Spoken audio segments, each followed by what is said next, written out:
ገንዘብ ከናንተ ጋር የሚቆየው ለጥቂት ጊዜ ነው። ዘመድ ከናንተ ጋር የሚቆየው ለጥቂት ጊዜ ነው። ጓደኛ ከናንተ ጋር የሚቆየው ለጥቂት ጊዜ ነው። የናንተ ጤንነት እንኳን ከናንተ ጋር የሚቆየው መቃብር እስክትገቡ ነው፣ ለጥቂት ጊዜ ነው። በዚህኛውም ዓለም በሚቀጥለውም ዓለም ለዘላለም የማይለየን መድኃኔዓለም ነው። እርሱን ነው መደገፍ ያለብን፣ እርሱን ነው መጠየቅ ያለብን፣ ለእርሱ ነው መገዛት ያለብን፣ ለእርሱ ነው መታዘዝ ያለብን።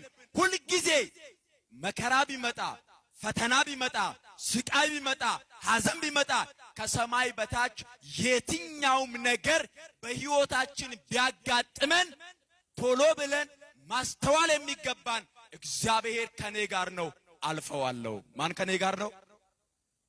መድኃኔዓለም ከኔ ጋር ነው፣ እሻገራለሁ። አማኑኤል ከኔ ጋር ነው፣ ድል አደርገዋለሁ ብለን ነው ማመን የሚገባን። ችግሩ ግን እኛ ሕይወት ውስጥ የሆነች ነገር ስትመጣ ያለንን ነው ቅድሚያ ምን ሰጠው።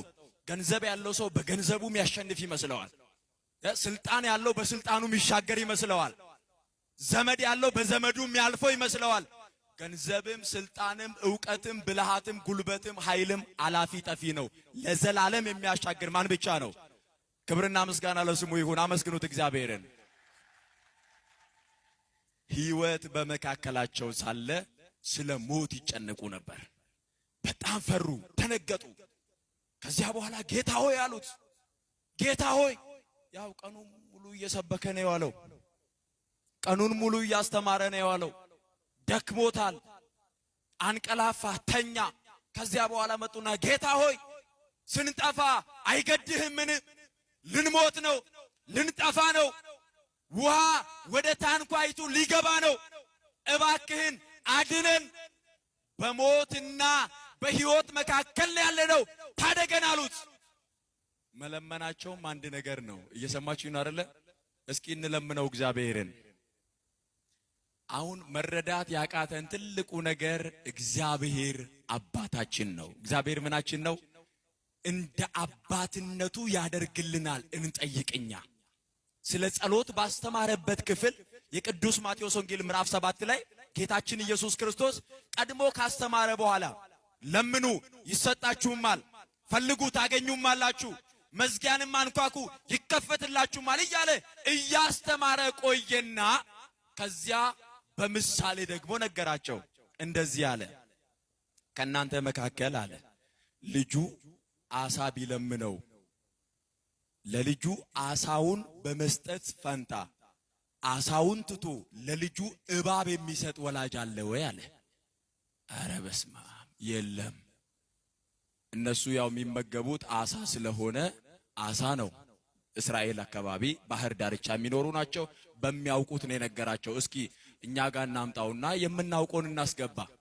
ቀጥሎ እንደዚህ አለ፣ ልጁ ዳቦ ቢለምነው አለ ዳቦውን ትቶ ለልጁ ድንጋይ የሚሰጥ አለ ወይ አለ።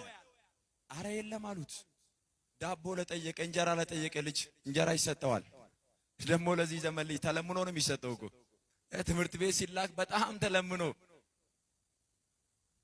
ይከለከላል ወይ አለ ክርስቶስ። አረ የለም አሉ። መለሰና እንደዚህ አለ፣ እንኪያስ እናንተ ክፎችና አመፀኞች ስትሆኑ ለልጆቻችሁ እንዲህ የምትራሩ ከሆነ የሰማዩ አባታችሁ እግዚአብሔር ከናንተ በላይ ስለናንተ ይራራል አለ። ክብርና ምስጋና ለስሙ ይሁን። አመስግኑት እግዚአብሔርን። እንዳይመስላችሁ በጣም ብልጣ ብልጦች ስለሆንን፣ በጣም ጉልበት ስላለን፣ በጣም አቅም ስላለን፣ በጣም ማስተዋል ስለምንችል ጥበበኞች ስለሆንን አይደለም የኖርነው። የሰማዩ አባታችን ምሕረት አድርጎልን በርህራሄው ነው ዛሬ የደረስነው።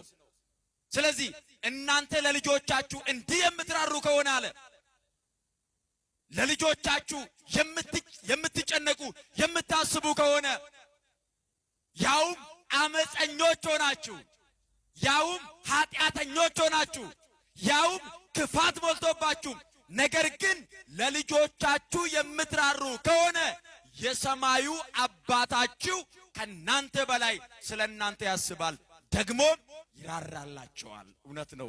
ከአባት በላይ አባት የሆነ እግዚአብሔር ጠብቆ ያሳደገን፣ ከእናት በላይ ቅርብ የሆነ እግዚአብሔር ደግሞ የሚያኖረን እርሱ ነው።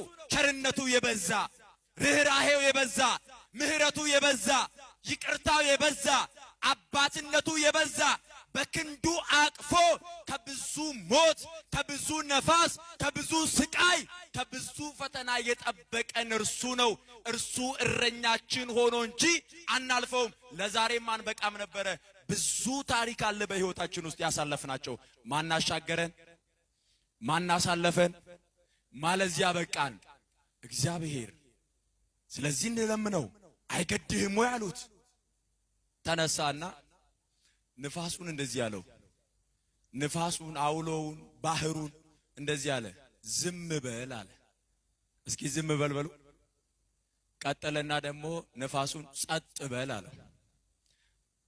ሁለት ቃል ዝም በል አለ፣ ጸጥ በል አለ። ንፋሱም ጸጥ አለ፣ ባህሩም ዝም አለ። የሚጮኸው ታንኳዋን ለመገልበጥ የተነሳው ወደ ታንኳይቱም እየገባ የነበረው ያ ማዕበሉ ያ ኃይል የነበረው ያ ታንኳይቱን ሊገለብጥ የነበረው ያ ውሃ ያ ባህር ከክርስቶስ በወጣ አንድ ቃል ንፋሱም ጸጥ አለ፣ ባህሩም ዝም አለ።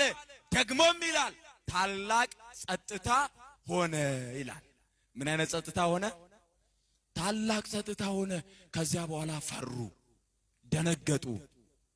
የደነገጡት ነፋሳት፣ ባህር፣ አውሎ ይሄ ተፈጥሮ የሆነው ለሰው ልጅ የሚከብደው ነገር የሚታዘዙለት ይህ ማን ነው አሉ። ይሄ ራሱን የቻለ ሌላ ትምህርት ነው። እኛ ምን ፈልጋት ወደ ነጥባችን ስንመጣ እንሻገር አላቸው። የሚሻገሩት ከእርሱ ጋር ነው። የሚያሻግራቸው እርሱ ነው። በሚሻገሩበት ጊዜ ግን መከራ ነበረባቸው፣ ፈተና ነበረባቸው። በሞትና በሕይወት መካከል ነበሩ። ነገር ግን እንጠፋለን ብለው ሳይጠፉ፣ እንሞታለን ብለው ሳይሞቱ፣ ታንኳይቱ ትገለበጣለች ብለው በፍርሃት ነበሩ። ያቺም ታንኳይቱ ሳትገለበጥ በሰላም ተሻግረዋል።